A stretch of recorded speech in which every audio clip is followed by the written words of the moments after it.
বিসমিল্লাহির রহমানির রহিম। আসসালামু আলাইকুম। জাল সনদ নিপাত যাক, বৈধ সনদ চাকরি পাক। এনটিআরসি এর লক্ষ লক্ষ জাল সনদ দিয়ে কোটি কোটি টাকা ইনকাম করেছেন, যা বিভিন্ন মিডিয়াতে প্রকাশিত হয়েছে। তাদের বিরুদ্ধে আজও কোনো আইনি ব্যবস্থা গ্রহণ করা হচ্ছে না। যারা অবৈধ সনদ অর্জন করেছেন তারা বছরের পর বছর এমপিওভুক্ত হয়ে সরকারের নিকট থেকে বেতন ভাতা জাল সার্টিফিকেট দিয়ে হয়েছেন শিক্ষক, বেতন ভাতা নিয়েছেন বছরের পর বছর।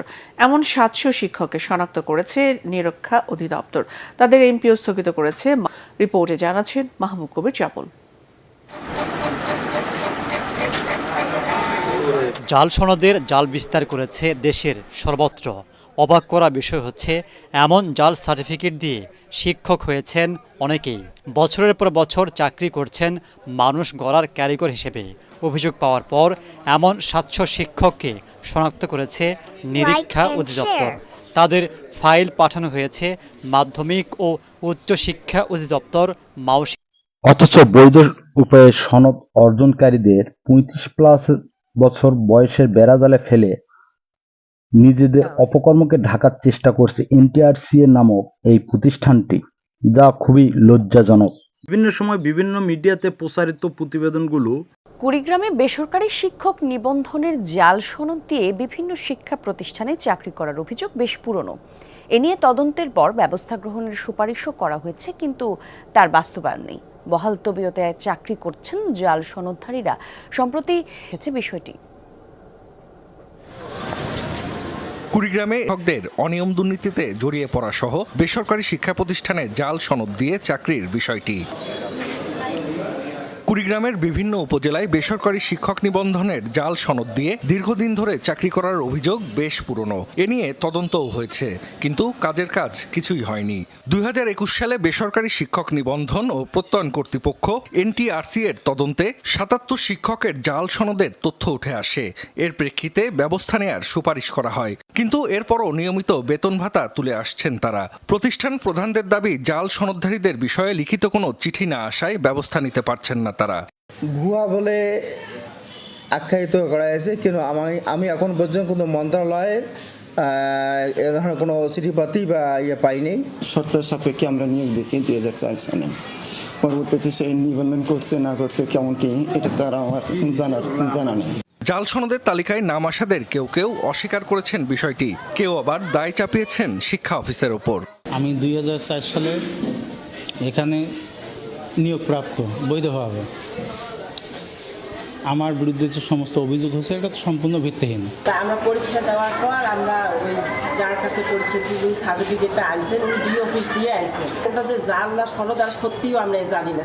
জেলা শিক্ষা অফিসারের দাবি, শিক্ষক নিবন্ধনের জাল সনদ সম্পর্কিত কোনো চিঠি পাননি তারা। তালিকা পেলে যাচাই বাছাই করে ব্যবস্থা নেয়ার আশ্বাস তার। এটি যদি লিখিতভাবে আমার কাছে আসে যে কোন শিক্ষক কোথাকার জাল সনদ দিয়ে চাকরি করছে, তাহলে সেটি আমার অফিসে যেহেতু এনটিএসের সকল সনদ বিতরণ করা হয় এবং এখানে তাদের রক্ষণাবেক্ষণের ব্যবস্থা করা হয়, কে কোন সনদ দিয়েছে সেই তালিকা দেখে আমরা নির্ণয় করতে পারবো আসলে জাল কিনা। আর জাল পেলে লিখবো যাতে তার বিরুদ্ধে বিভাগীয় ব্যবস্থা গ্রহণ করা হয়। কুড়িগ্রামে এমপিওভুক্ত শিক্ষা প্রতিষ্ঠানের সংখ্যা 500-রও বেশি। বৈধ সনদধারীদের চাকরি প্রদান করতে গেলে এনটিআরসি এর দুর্নীতির বেড়াজাল ফাঁস হবে, যাকে বলা হয় কেঁচো খুঁড়তে সাপ বেরিয়ে আসবে। এই কেঁচো খুঁড়তে সাপ যদি বেরিয়ে আসে, যার জন্য 35+দের বিভিন্নভাবে বাদ দেওয়ার চেষ্টা করতেছে। মহামান্য হাইকোর্টের আদেশে রাষ্ট্রপতি স্বাক্ষরিত 1 থেকে 12তমদের সনদের মেয়াদ আজীবন, অথচ সেই সনদের মেয়াদটি তারা মেনে নিচ্ছেন না।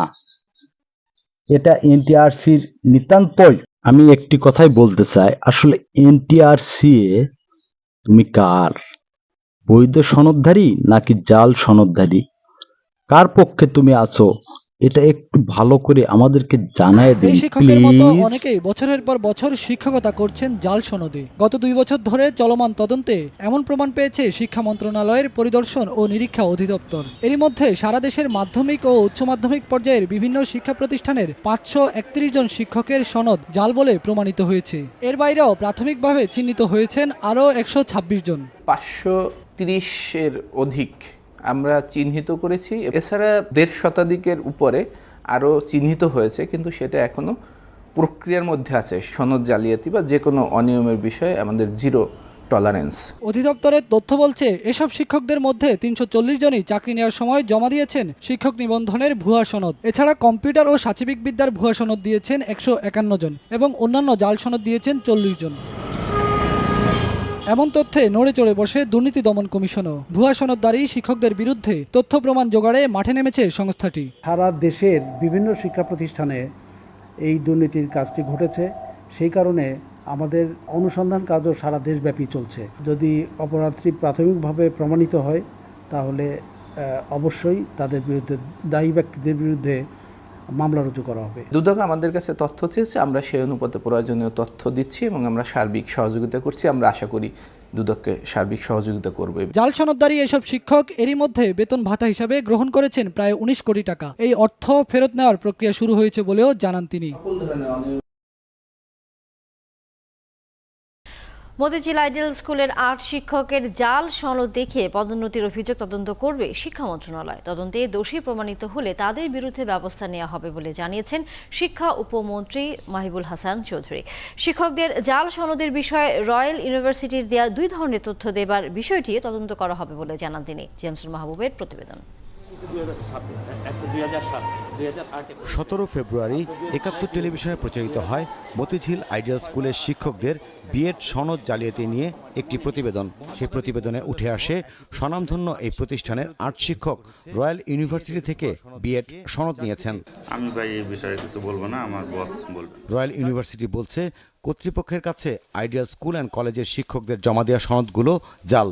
যদিও একই বিশ্ববিদ্যালয় এর আগেও স্কুল কর্তৃপক্ষকে জানিয়েছে তাদের সনদ ঠিক আছে। পরস্পর বিরোধী এই তথ্য অবহিত করা হয় শিক্ষা মন্ত্রণালয়কে।